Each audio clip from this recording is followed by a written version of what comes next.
Chapter 29. That night, the moon stayed out a little longer, watching with silver eyes as Julian took Scarlett's hand and wrapped it carefully in his own. He kissed her once more, gently and deliberately, reassuring her without words that he had no intentions of letting her go. If this had been another sort of a story, they would have stayed like this, twined in each other's arms until the sun woke up, casting rainbows across the storm-ravaged sky. But most of Caraval's magic ran on time, soaking up the hours of the day and turning them into wonders at night. And this night was running out. Nearly all the glowing red beads in both of Castillo Maldito's hourglasses had tumbled through into the bottom, like drops of falling rose petals. Scarlett looked up at Julian. "What's wrong?" he asked. "I think I know what the last clue is. It's the roses." Scarlett recalled the vase of flowers she'd found next to the box containing her dress. Foolishly, she'd assumed they'd been sent together. Scarlett didn't know what they meant, but they were all over the game. It made sense to believe they were part of the fifth clue. They had to symbolize something besides a sick homage to Rosa. "We have to get back to La Serpiente and look at the roses," she said. "Maybe there's something on the petals or a note attached to the vase." "What if your father sees us when we go back there?" "We'll take the tunnels." Scarlett dragged Julian through the courtyard.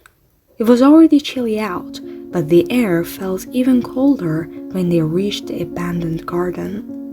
Skeletal plants surrounded them, while the dreary fountain in the center dripped a melancholy siren song. "I don't know about this," Julian said. "Since when did you become the nervous one?" Scarlett teased, though she felt ochre shades of uneasy as well, and she knew it wasn't from the garden's enchantment. She'd just made a huge error by going to the haberdashery, and she wasn't eager to make another mistake. But Aiko had been right when she'd said some things were worth the pursuit regardless of the cost. Scarlett now felt as if she were trying to rescue herself as well as Stella. She'd not given much thought to this year's prize, the wish, but she was thinking about it now. If Scarlett did win the game, maybe she really could save them both. Scarlett removed her hand from Julian's and pressed against the caraval symbol embedded inside the fountain. Just as before, the water drained, and the basin transformed into a set of winding stairs. "Come on," she waved him forward. "The sun will be up any minute." Scarlett could already picture it, bursting through the darkness, ushering in the dawn of the day she'd originally intended to leave.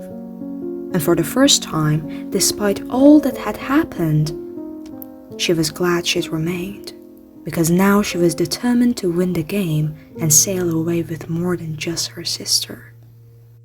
Scarlett reached for Julian's hand again as she stepped onto the stairs. "Why does it seem as if you're always trying to leave the moment I show up?" Governor Dragna appeared at the other end of the neglected garden, followed by the Count, whose dark hair dripped water in his eye.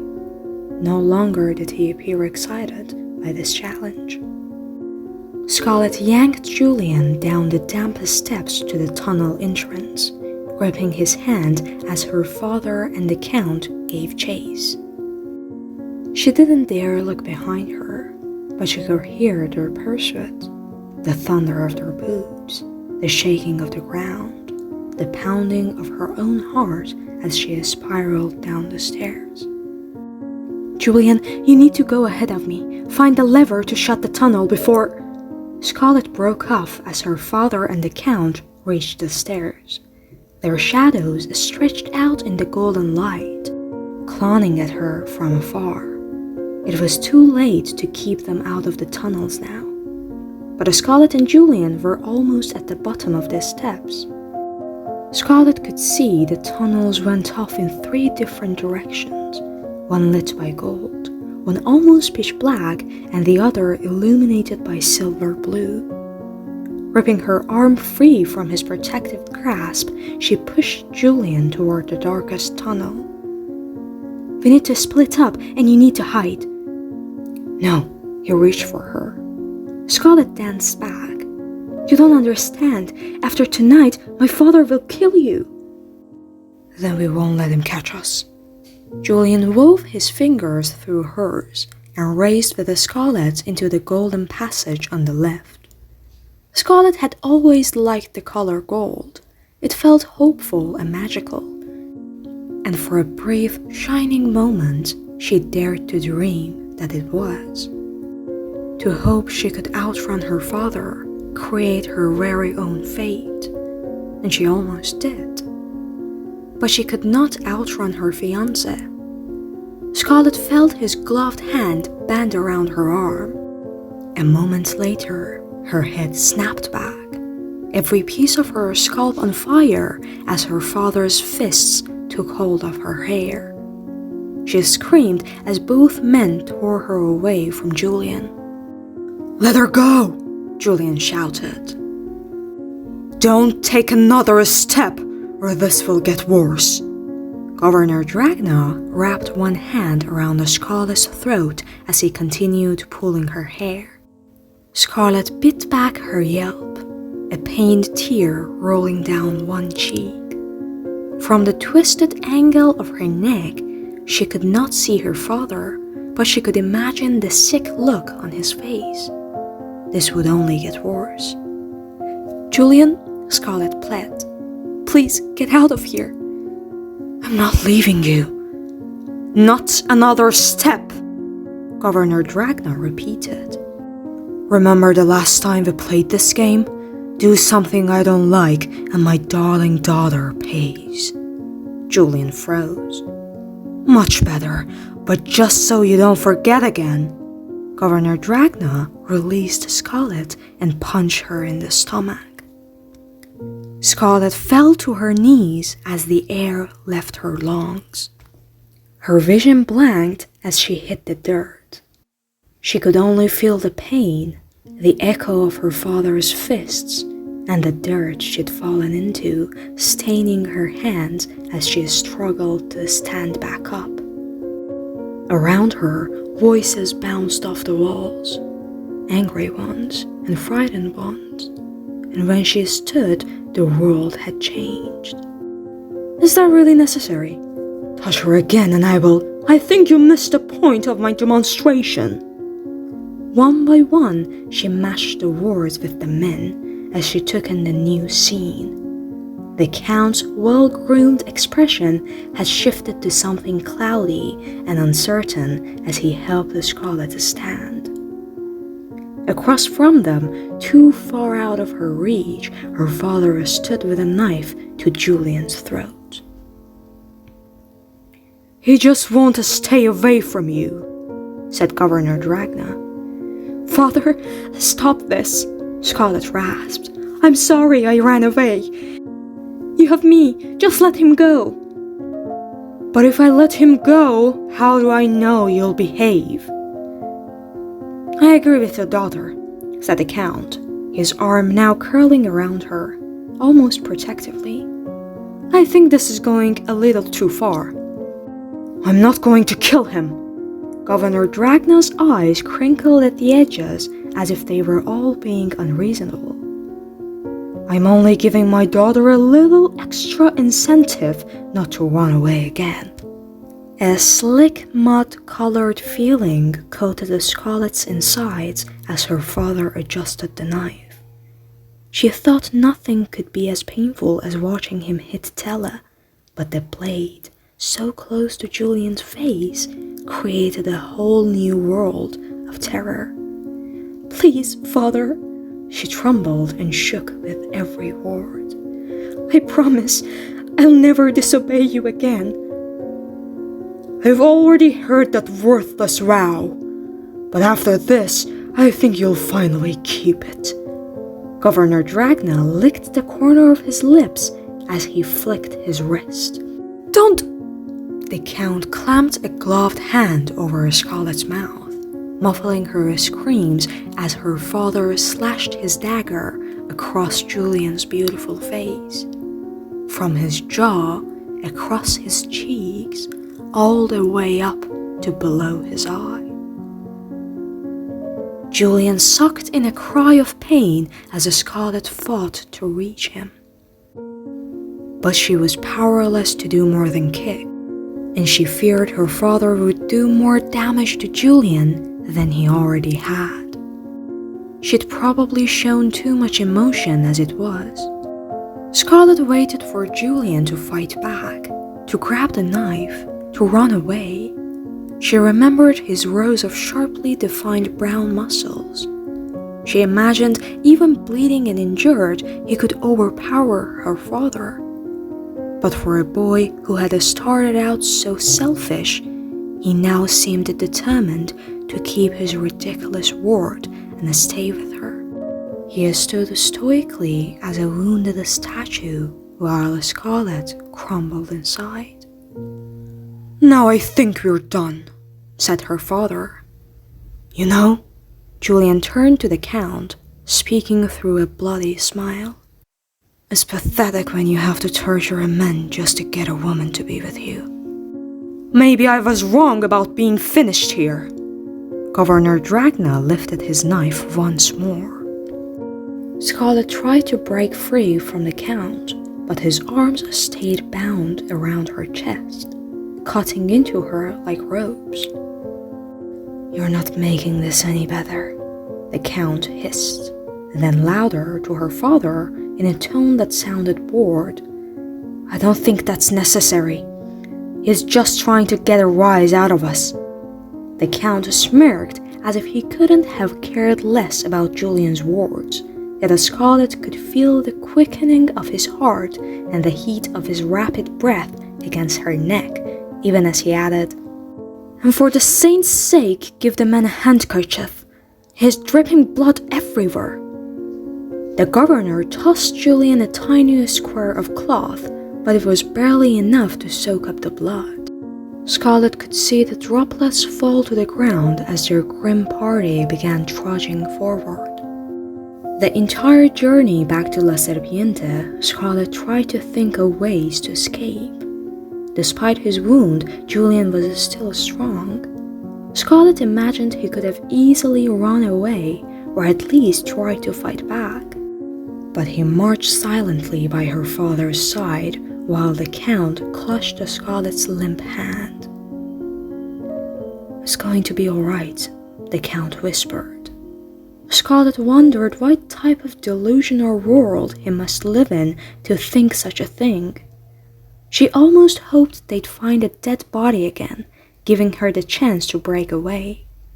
She loathed herself for the idea, but it didn't stop her from thinking it. When they emerged from the tunnel into Tella's raised room, the Count made an effort to dust off his coat, while Scarlett debated the benefits of running. It was clear her father had no intention of letting Julian go. He eyed Julian the way a child might ogle his younger sister's doll right before chopping off all its hair or its head. "I'll release him tomorrow at the end of the night after you've behaved yourself."